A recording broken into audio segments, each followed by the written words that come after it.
안녕하십니까. 백선생 전기교실입니다. 이 시간에는 에, 접지에 대해서 한번 알아보겠습니다.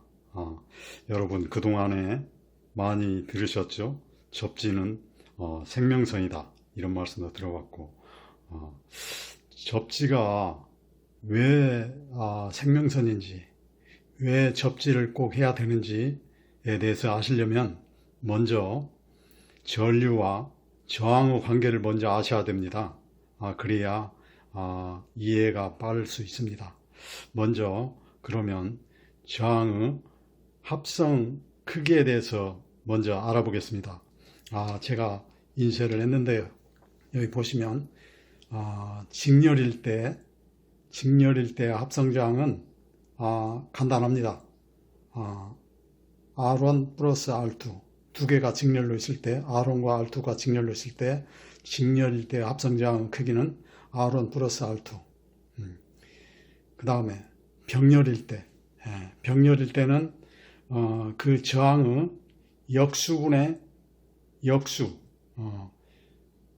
역수를 합친 값의 역수. 만약에 R1과 R2가 있다면은 R1분의 1 플러스 R2분의 1 분의 1이 병렬 저항의 합성 저항 크기입니다. 그리고 저희가 이제 병렬의 회로가 여러 개 있을 때 간단한 합성 저항의 크기를 산출하는 공식이 있습니다. 병렬 시 병렬 회로수가 n개일 경우, 그때 이제 단 조건은 저항의 크기가 같을 때입니다. 저항 크기가 같을 때, 그때 합성저항 크기는 n분의 r이 됩니다. n은 병렬 회로수라고 그랬죠. 회로수 n이고, r은 1회로의 저항. 만약에 100ohm이 병렬로 2개 있다. 그러면은 2분의 100. 100ohm 저항이 병렬 회로가 3개 있다. 그러면 3개면 3분의 100. 이렇게 되면은 합성 저항 크기를 산출할 수 있는 것입니다.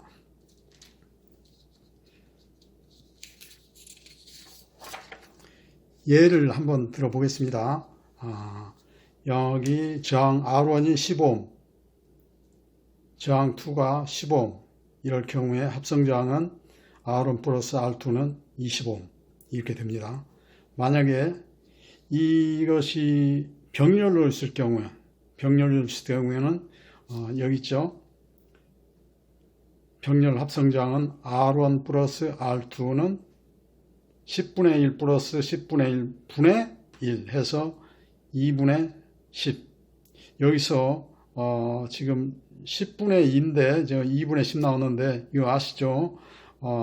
이 관계식은 10분의 1 플러스 10분의 1은 10분의 2가 됩니다. 근데 10분의 2 분의 1은 1분의 1이나 똑같죠. 어떤 수를 가지고 어떤 수를 나눈다는 것은 그 수, 역수를 곱하는 것이나 똑같습니다. 그래서 여기에 1 곱하기 2분의 10 되니까 2분의 10이 되죠. 그래서 5ohm이 됩니다. 그래서 저희가 이 접지를 하는 경우는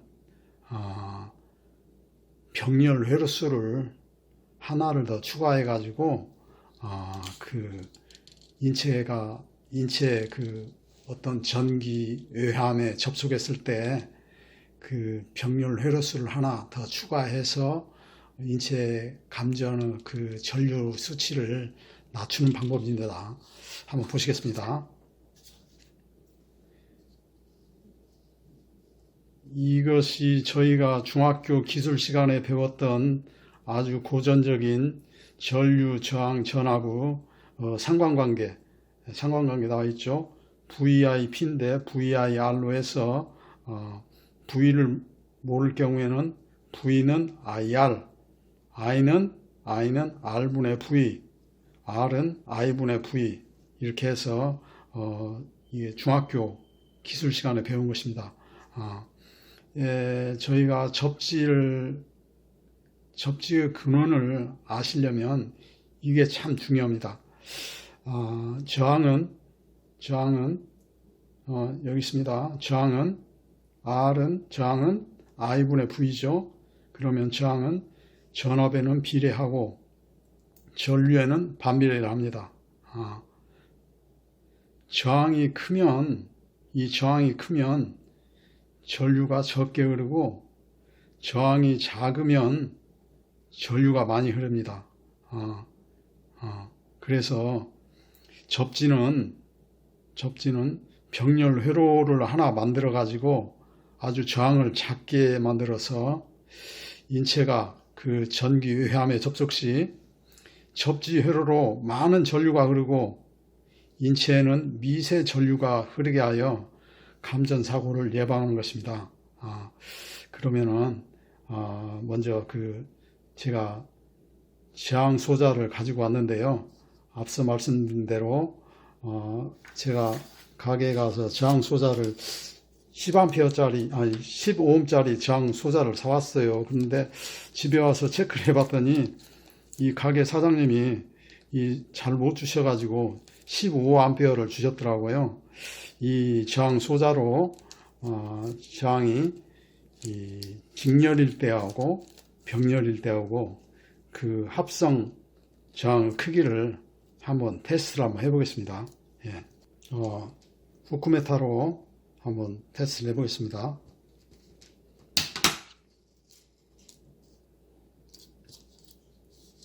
저항 소자가 두 개가 이게 지금 15ohm인데요. 한번 체크를 해보겠습니다. 후크메타 저항으로 놓고요.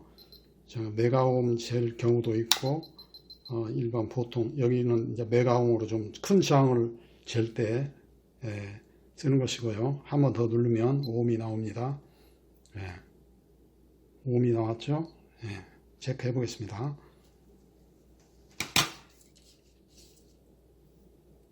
캡을 빼고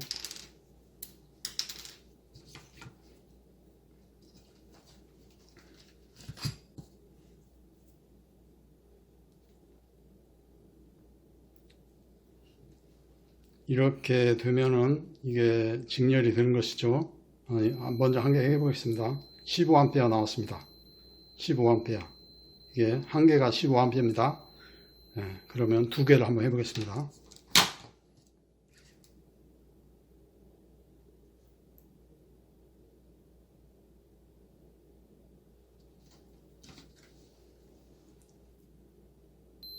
(7.5) 나왔죠? 두 개 병렬 시 7.5A. 7.5ohm. 세 개를 합성 저항하면은 n분의 ohm 해가지고 세 개니까 3분의 15가 되죠. 3분의 15가 됩니다. 한번 봐주세요. 3분의 15가 됩니다. 그럼 ohm이 되겠죠. ohm이 됐습니다. ohm이 됐죠? 세 개의 병렬 15ohm짜리 세 개 병렬 ohm이 됐습니다. 다음은 직렬로 한번 연결해 보겠습니다.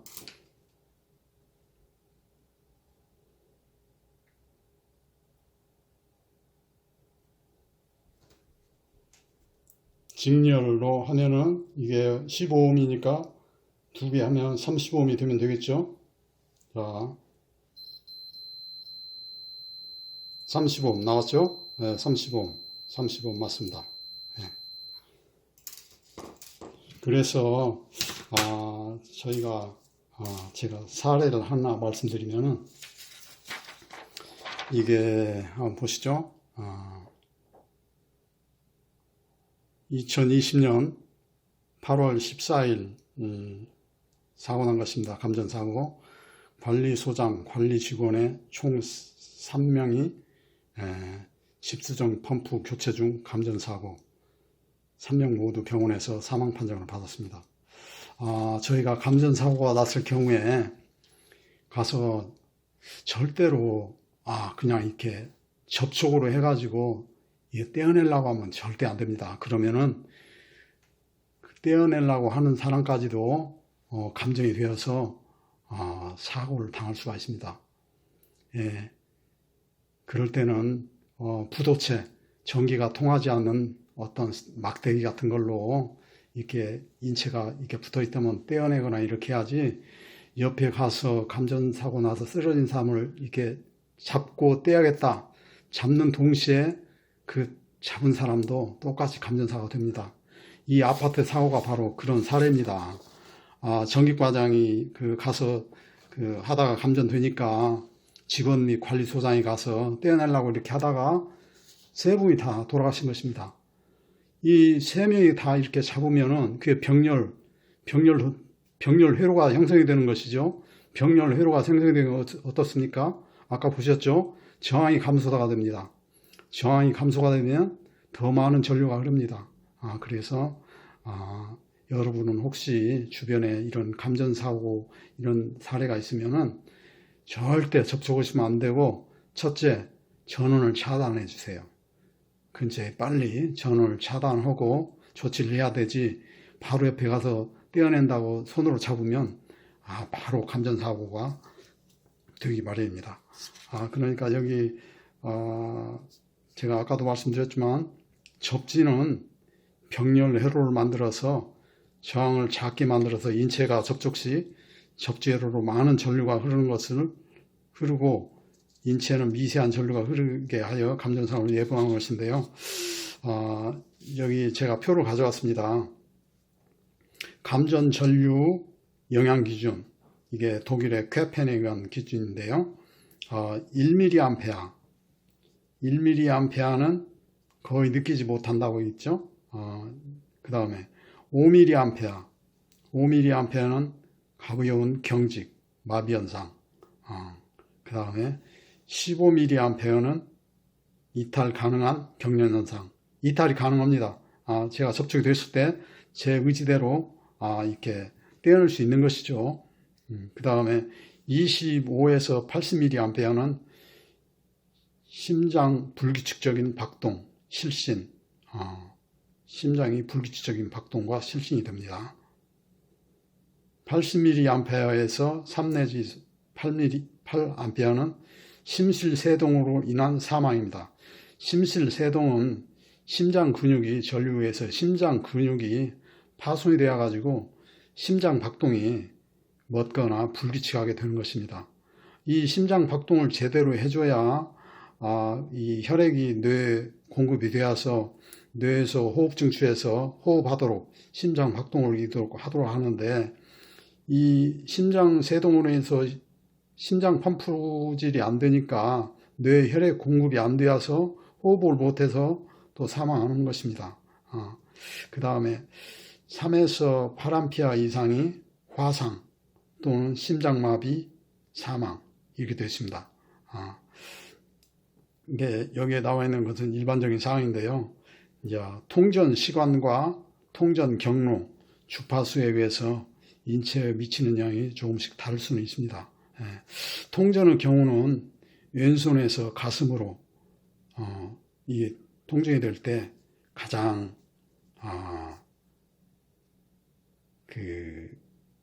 영향이 크다고 합니다.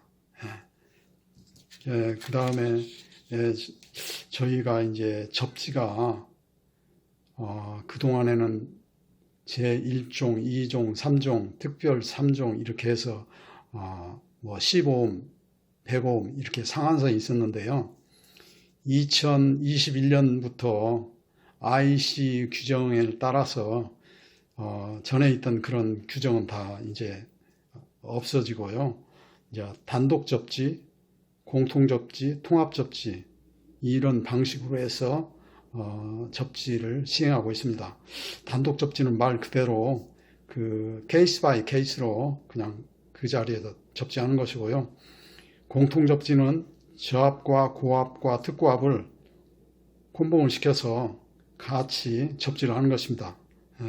그 다음에 통합 접지는 저압, 고압, 특고압에다가 플러스 필해 설비, 통신 설비까지 같이 해서 접지하는 것입니다. 참고로 하시고요. 다음에 이제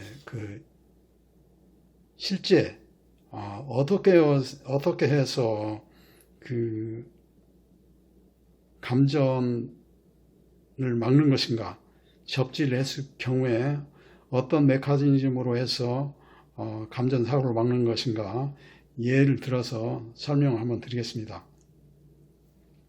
여기 보시면은 변압기에 지금 원래 지금 이종 접지 해가지고 변압기에 접지를 하도록 되어 있습니다. 변압기 2차 측에 여기에 지금 15옴, 예를 들어서 15옴 접지 저항이 15옴이고 220V 지금 흐르고 있습니다. 전기 기구 외함에 지금 여기는 3종 접지 저항 105옴인데요. 사실상 이 상한선이 105옴인데 제가 얼마 전에 그 발전기 접지 저항을 한번 체크해 봤더니 요새는 통합 접지로 하기 때문에 접지 저항 크기가 0.65옴이 나오더라고요. 이게 지금은 이렇게 서로 이렇게 뭐 저압, 고압, 특고압 이렇게 단자를 전부 컴몽에 서 있기 때문에 접지의 그 했을 경우에 그 저항의 크기가 굉장히 도선의 저항 정도밖에 되지 않더라고요. 예, 그래서 여기 지금 상한선이 105옴인데 아마 통합 접지를 하면은 저항의 수치가 1옴에서 뭐 수옴, 한 자릿수로 한 5옴이나 이 정도밖에 나오지 않을 것입니다. 전기구 외함에 인체가 접촉했을 경우에 인체 접촉 저항을 보통 저희 말하기를 뭐 3000옴이라고 하시는 분도 있고 5000옴이라고 하시는 분도 있는데 우리 교과서에 보면 이제 3000옴 이렇게 나와 있습니다. 그래서 접지 저항은 105옴이고 인체 접촉 저항은 3000옴으로 가정을 했을 경우에 전기구 외함의 인체 접촉 시 흐르는 전류 세기는 어느 정도일 것인가. 여기 공식 있죠. I는 R분의 V라고 했습니다. I는 R분의 V. 여기는 지금 이것과 R1과 R2 인체 접촉 저항 여기는 서로 이렇게 직렬인데 이 접지 저항과 인체 접촉 저항은 이건 서로 병렬입니다. 그래서 R1은 그대로 15옴 써줬고요. R2 플러스 R 접지 저항과 인체에 흐르는 접촉 저항은 두 저항이 병렬일 경우에 합성 저항 크기 공식 아시죠? 합분의 곱입니다. 합분의 곱. 그래서 100 플러스 합 3000 곱 100 곱하기 3000 해서 220. 이렇게 하면은 이것이 전체의 전류 크기입니다. I죠. 이게 전체의 전류 크기고 그 다음에 I와 저항은 반비례가 된다 했습니다. 그래서 지금 여기 보시면은 이 100은 접지 저항, 3000은 인체 접촉 저항입니다. 이 저항 합친 것 중에 기구 외함에 흐르는 그 저항은 반대쪽입니다. 반대편입니다. 접지 저항 즉 저항을 써줘야 인체에 흐르는 이 전류 크기를 알 수 있습니다. 만약에 접지 저항 즉 전류를 알고 싶다. 그러면 여기 3000이 올라가야죠. 서로 반비례하기 때문에. 그래서 인체 접촉 저항 쪽에 전류를 알려면은 이쪽 상대방 측 저항을 곱해주면 됩니다. 그래서 보시면은 이렇게 해서 수치가 얼마 나왔냐면은 0.066 암페어가 나왔습니다. 그러니까 60mA 암페어죠. 60mA 암페어가 나오기 때문에 인체가 접촉해도 약간의 데미지가 있지 그 어떤 그 생명을 위태롭게 할 만한 그런 전류가 아닙니다. 0.06 암페어는. 그런데 이때 접지 측 전류는 1.99 암페어입니다. 이 접지 측으로 흐르는 전류 크기는 1.99A입니다. 이 1.99A, 만약에 사람이 이게 1.99A가 통정이 됐다 그러면은 사망입니다. 사망. 그래서 접지 측 전류와 인체 기구 외함에 외함에 인체가 닿았을 때 흐르는 그 전류 크기를 비교를 해보면 인체에 흐르는 전류는 1일 경우에 접지 측 전류는 30입니다. 1대 30. 굉장히 차이가 많이 나죠. 그래서 이 접지를 하는 것은 접지를 해서 병렬 회로수를 하나 더 만들어서 그 접지 측으로 많은 전류가 흐르게 하고 인체에는 적게 흐르게 하는 이런 원리로서 접지를 꼭 해야 되는 것입니다. 여기 나와 있죠. 0.06A 대 1.99A. B가 1대 30입니다. 1대 30. 상당히 큰 차이죠.